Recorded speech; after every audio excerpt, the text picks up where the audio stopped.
Ini elektrifikasi Indonesia cuma 1.300 kWh. Kita bangun cuma 3.000 sampai 4.000 megawatt. Udah terbangun kurang lebih 90.000 megawatt.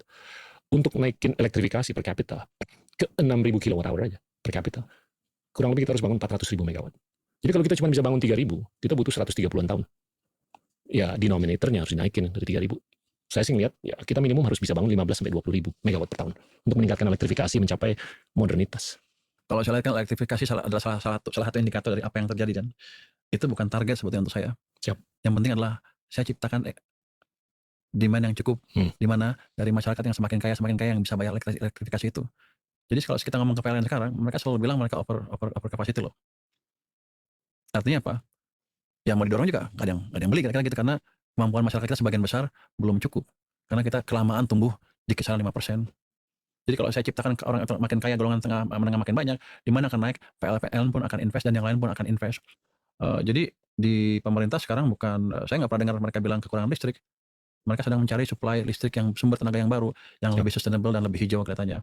Yang mereka bilang bisa melistriki seluruh desa di Indonesia. Ada plan investasi sebesar $70 miliar untuk 100 gigawatt power plant dari tenaga surya. Tapi saya nggak tahu itu masih udah akan jalan waktu kapan.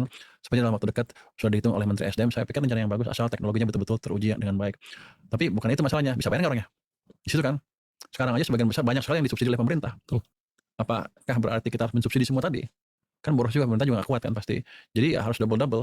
Kita ciptakan demand yang bagus dari pertumbuhan yang bagus dari orang yang semakin kaya, sehingga ketika PLN ekspansi, listriknya ada yang pakai. Jadi elektrifikasi dilihat dari situ, itu ada hasil akhir dari pembangunan kita. Jadi bukan target.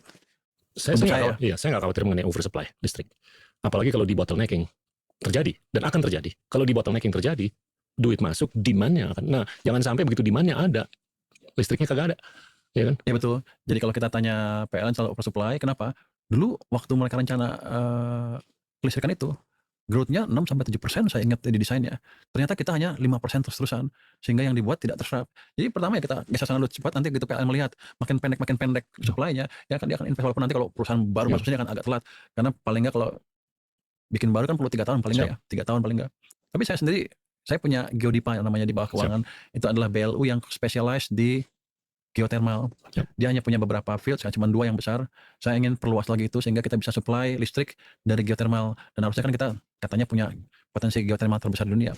Nanti untungnya adalah kalau energinya hijau, produk yang memakai energi hijau di Eropa dapat special treatment sehingga memperbaiki daya saing kita. Jadi dari kami akan diskusi dengan Geodipa tadi dengan industri-industrinya sekalian, sehingga kita begitu drill udah clear siapa yang memakai.